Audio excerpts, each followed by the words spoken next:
E falou o Senhor a Moisés nas campinas de Moabe, junto ao Jordão, na direção de Jericó, dizendo: Dá ordem aos filhos de Israel que da herança da sua possessão deem cidades aos levitas, em que habitem, e também aos levitas dareis arrabaldes ao redor delas.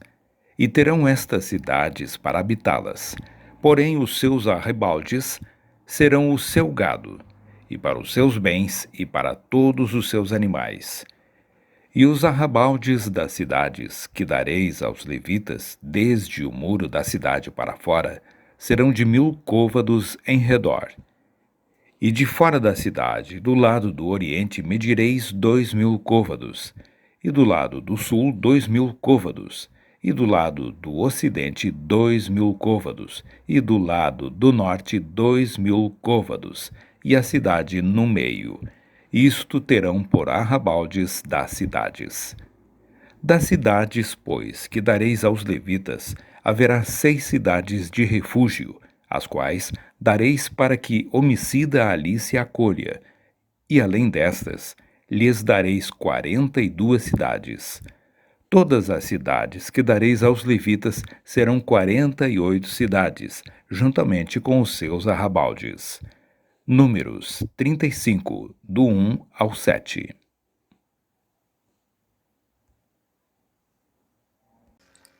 Aos levitas foram dados 48 cidades de refúgio. Eu tenho que explicar isso aqui para que você entenda na origem. Eu vou chegar no Novo Testamento e vou explicar todas as partes dos dízimos.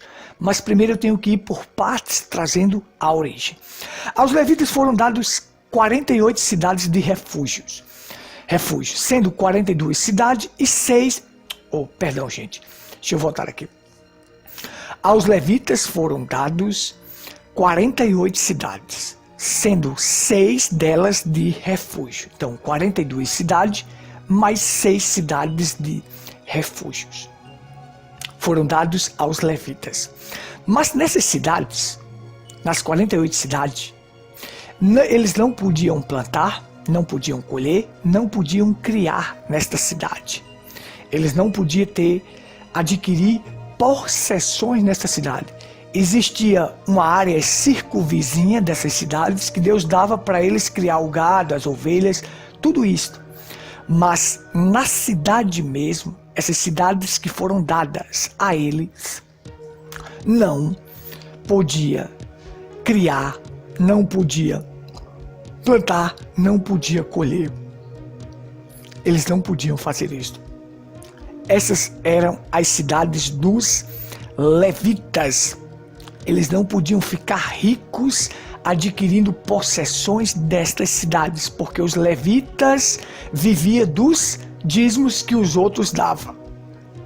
A função dos levitas era a parte essencial do Senhor, que era a ministração da parte essencial. Está envolvido com a palavra, está envolvido com o sacerdócio, com o sacrifício.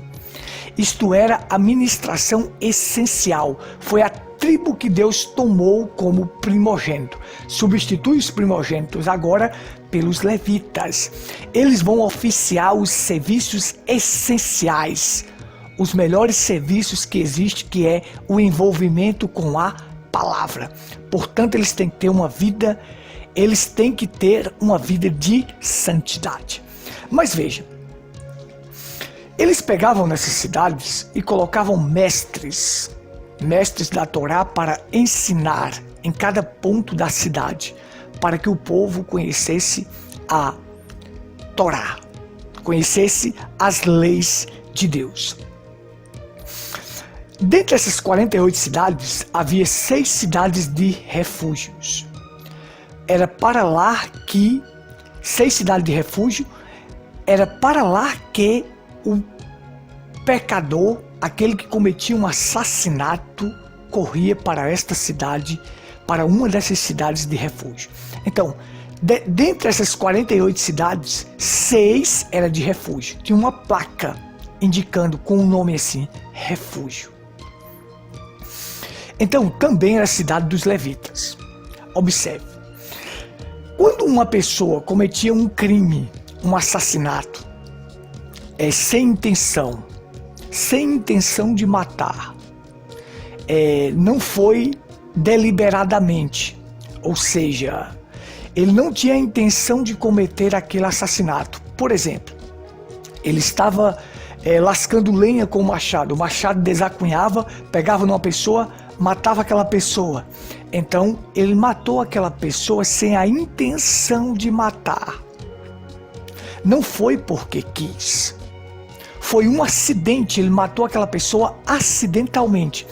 Então o parente mais próximo daquele que foi assassinado tinha direito de vingar o sangue dele, porque a lei dizia olho por olho, dente por dente, vida por vida. Então o parente mais próximo, um homem do sexo masculino mais próximo daquele que foi assassinado, tinha o direito de vingar a morte.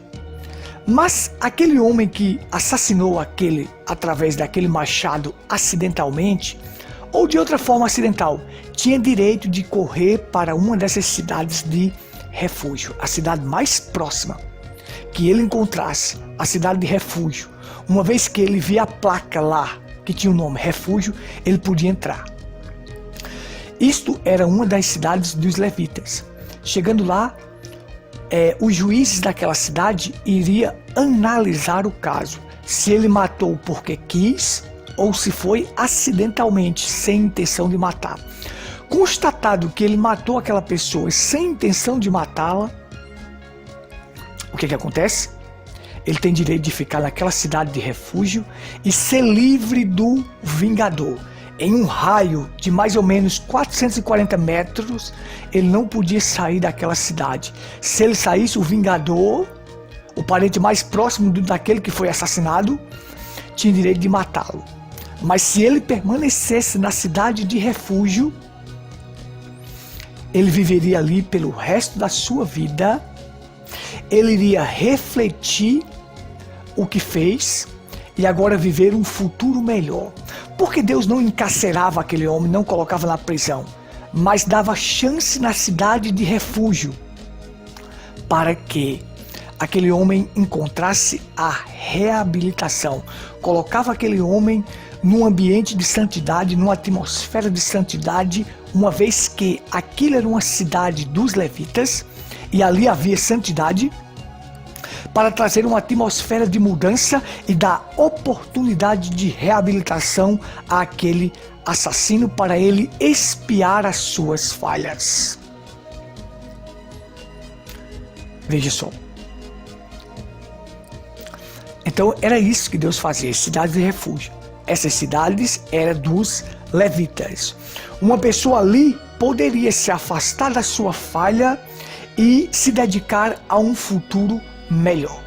Então ele poderia viver naquela cidade de refúgio pelo resto da sua vida e ser livre da morte, e ser livre do vingador. Ou seja, refúgio é um local para onde a pessoa corre quando está desesperada.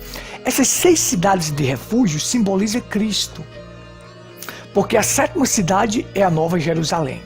E aqui, o nosso refúgio para escapar do pecado, para escapar deste mundo vil, para escapar do diabo, do vingador, é Cristo.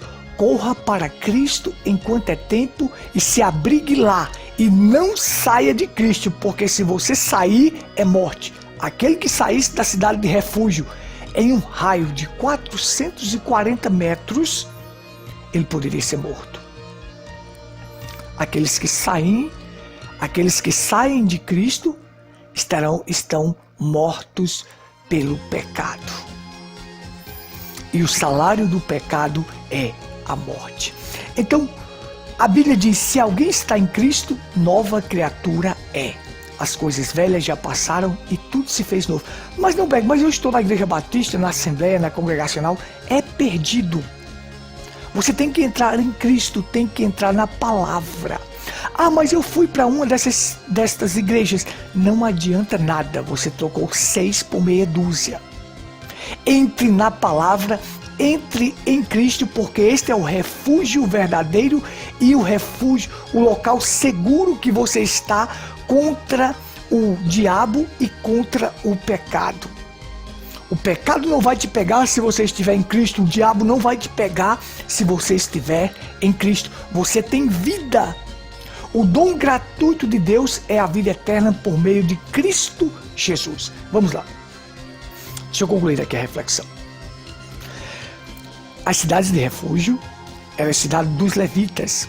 Para lá corria o assassino que não matou intencionalmente, que matou uma pessoa por acidente. Então o que ocorre? Eles corriam para lá, porque lá tinha uma atmosfera de santidade. Lá tinha uma atmosfera de reabilitação daquele assassino, para ele ter uma mudança de vida e permanecer naquela cidade de refúgio. Só em Cristo você tem a mudança de vida. Mas para que serve a igreja? É justamente para isso. Para ser um local onde as pessoas vêm para o culto, para ali tem que existir um homem de Deus, um levita verdadeiro, embora eu já disse no começo que nós não somos mais do sacerdócio levítico, mas eu estou dando a ilustração aqui para você entender como Deus trabalha no começo, ele trabalha no final. O profeta diz: Deus não muda sua forma de trabalhar e não muda seu parecer. Ou seja, hoje existe isto, mas não mais como Levi, mas através de Cristo. Através de Cristo ele distribuiu dons aos homens, apóstolos, profetas, pastores, evangelistas e mestres. O que é que esses homens devem ter? Uma atmosfera de santidade, uma atmosfera de amor, para quando o pecador chegar até eles, ou seja, numa igreja, qual era a finalidade? A finalidade desses pregadores era mostrar o refúgio seguro para aquele pecador. Aonde é o refúgio seguro para este pecador? Cristo. A finalidade de um apóstolo, profeta, pastor, evangelista e mestre é levar Cristo a um moribundo pecador. É levar o refúgio verdadeiro a este moribundo pecador. É projetar Cristo. Mas para que serve hoje pastores e igrejas? Igreja se tornou um paraíso na terra. A finalidade não é mais alcançar a vida eterna. As pessoas irem para uma igreja para alcançar a vida eterna, para chegar lá e encontrar o refúgio verdadeiro, porque ali está um homem de Deus que vai projetar Cristo, pregar Cristo. Mas o que se tornou igrejas hoje? Um paraíso na terra. A finalidade não é mais alcançar a vida eterna, é obter-se um paraíso na terra. Venha para cá que sua vida vai mudar, seu casamento vai mudar, você vai ter casa boa, você vai ter prosperidade, você vai ter uma vida boa. A finalidade das igrejas é isto. E estes charlatões sabem que igreja dá muito dinheiro. Porque tem muitas pessoas que gostam de ser enrolados por charlatões e mercenários. Então eles dizem: doe, tá aqui a conta do Mercado Livre, do Banco do Brasil, doe para esta obra, e o povo vai lá e doa. Igreja se tornou um paraíso na terra. Membros se tornaram clientes, pastores se tornaram empresários. Tem deles que tem agência de turismo, fazendas, chácaras, mansões, gado. Tudo isso. Isto é a finalidade? Não, gente. Os levitas não tinham possessão, não podia criar gado nesta cidade, não podia plantar nessa cidade, não podia se enriquecer nessas 48 cidades, sendo elas 6 cidades de refúgio. Ali havia uma atmosfera de santidade. Eles viviam dos dízimos que os outros davam, mas estavam envolvidos com a palavra. Pastor não é para estar envolvido como um empresário, não, gente. Pastor é para estar envolvido com a palavra. Pastor não é para estar preocupado em comprar avião, casa boa, carro bom, não. Pastor tem que ter uma finalidade de levar o evangelho a um moribundo pecador. O trabalhador é digno do seu salário, como o irmão Brana fez. Faça, estipule um salário para você e viva naquele salário, mas não se banqueteie e sim, venha se enriquecer do dinheiro dos dízimos das pessoas e dizer que está próspero por causa da sua fé, como esse daí da Fé Perfeita falou muitas vezes. Eu sou próspero por causa da minha fé. Gente,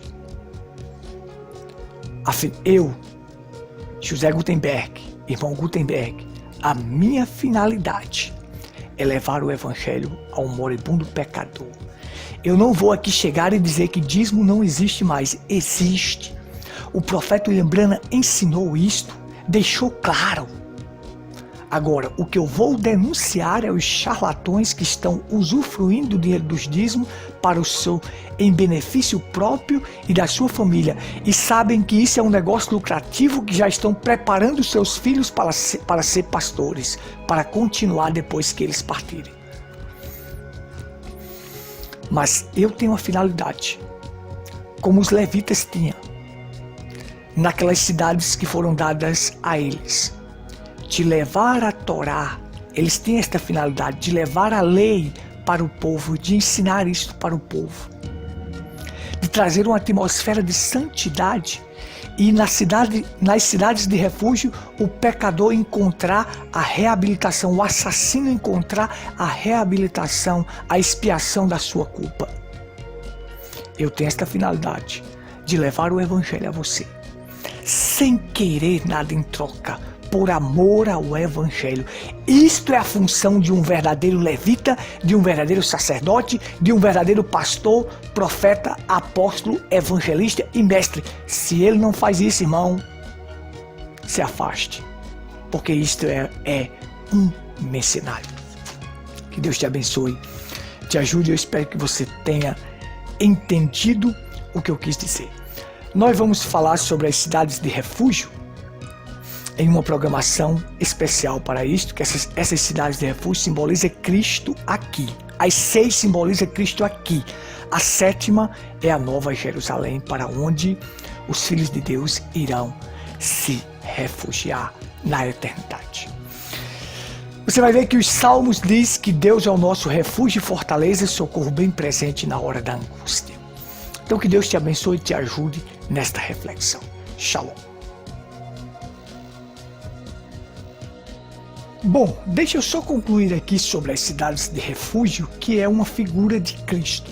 Essas cidades são uma figura de Cristo. O único refúgio que nós temos aqui contra o pecado e contra o diabo é você entrando em Cristo. Quando você entra em Cristo, você é uma nova criatura. As coisas velhas já passaram e tudo se fez novo. Se vós estiverdes em mim e as minhas palavras estiverdes em vós, pedireis qualquer coisa e vos será feito. Observe, não é você entrar numa igreja que você encontra o refúgio. Pelo contrário, essas igrejas são esconderijos onde as pessoas tentam se esconder do pecado. Seja ela batista, assembleia, congregacional, adventista, nada mais do que isso. Missão Josué, tudo isso que você vê aí, essas denominações, são esconderijos. As pessoas estão tentando se esconder de Deus, como Adão fez lá no Éden, quando ele caiu no pecado.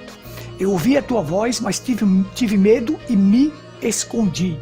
São pessoas medrosas com medo do inferno e se esconde em uma dessas igrejas que são folhas de figueira. Você tem que entrar em Cristo, você tem que entrar na palavra. Então essas cidades de refúgio, era para lá que o assassino, aquela pessoa que cometia um assassinato, como eu citei o exemplo do Machado, um assassinato é involuntário, acidental, e por isso, por ter cometido esse assassinato, ele poderia correr para a cidade de refúgio. Havia 6 cidades de refúgio.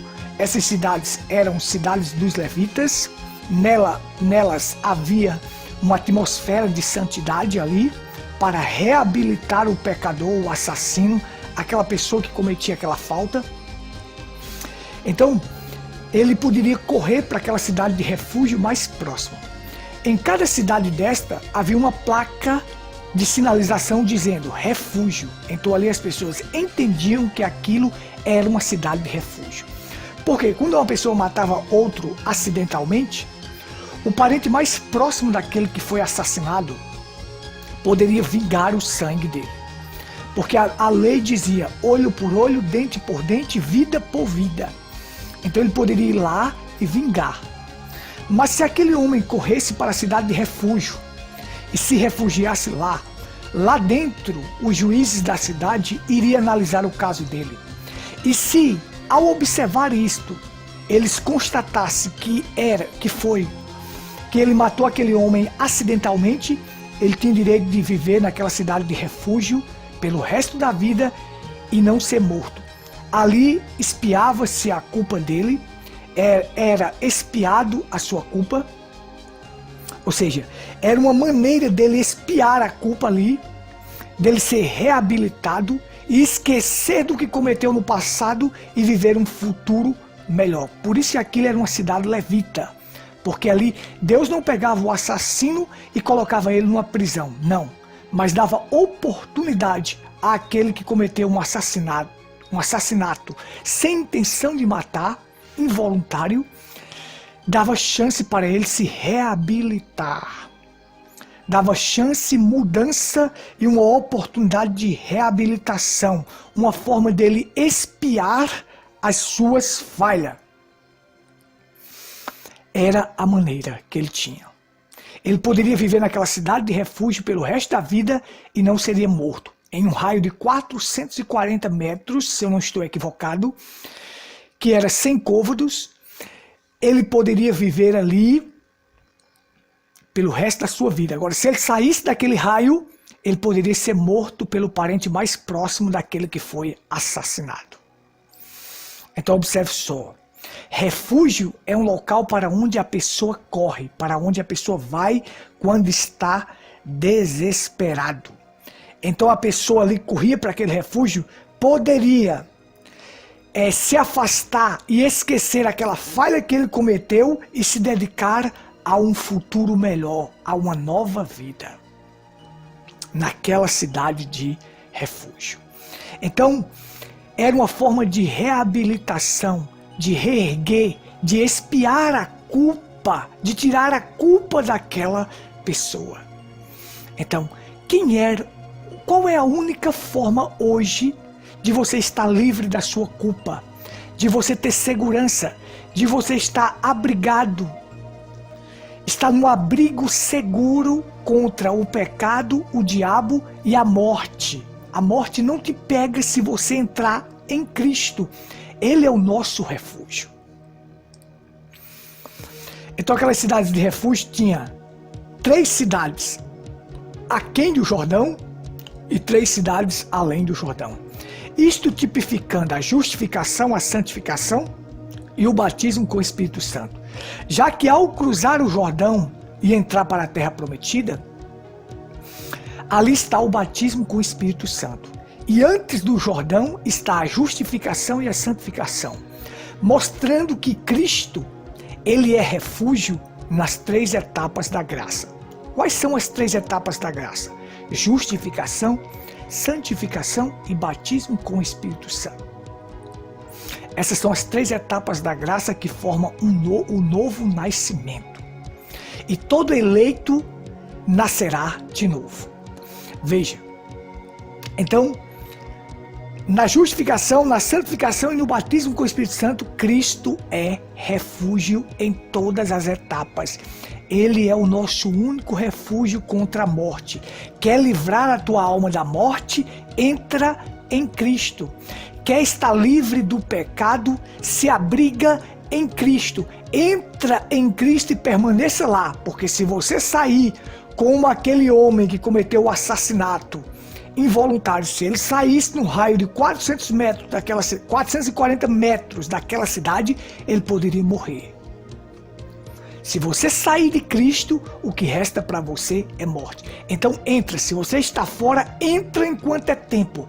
A porta da graça está aberta agora para te receber. Entra em Cristo. Não entre na Batista, na Assembleia, na Congregacional, na Adventista, Missão Josué, viver em Cristo, nada disso. Isso é morte. Isso são folhas de figueira. Não entra nisso não, que você está morto da mesma maneira. É só você está só se escondendo de Deus. Mas se refugie em Cristo. Cristo é o nosso refúgio, é a nossa segurança, é a salvação. Ele é a cidade de refúgio. Havia 6 cidades de refúgio aqui na terra. 6 é o número do homem. Cristo hoje é essas cidades de refúgio. É lá onde eu encontro o abrigo para a minha alma, para salvar a minha alma. Porque a 7ª cidade de refúgio, nós vamos se refugiar nela na eternidade, que é a Nova Jerusalém. A Nova Jerusalém é a 7ª cidade de refúgio. 6 é o número da imperfeição. Eu sou imperfeito, tenho que me abrigar em Cristo para ser salvo. 7 é o número da perfeição. Lá na Nova Jerusalém só será perfeição. Bom, deixa eu deixar aqui só os salmos que apontam para Deus sendo o nosso refúgio, Cristo sendo o nosso refúgio. Salmo 61:3. Refúgio para mim e torre forte contra o inimigo. Deus é o refúgio e torre forte contra o inimigo. Salmo 91:2. Direi do Senhor, Ele é meu refúgio, minha fortaleza. Salmo 9:9. O Senhor será um alto refúgio para o oprimido em tempo de angústia. Salmo 91.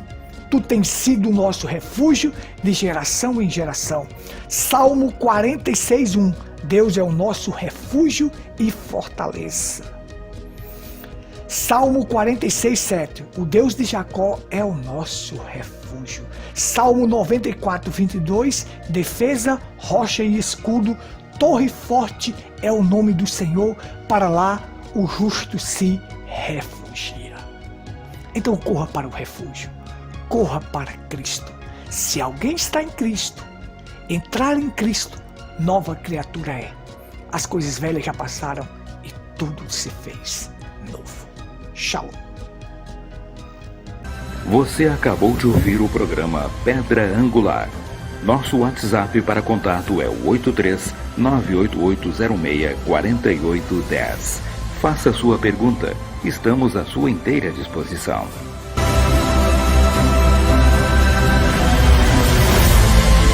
Você acabou de ouvir o programa Pedra Angular. Nosso WhatsApp para contato é o 83-98806-4810.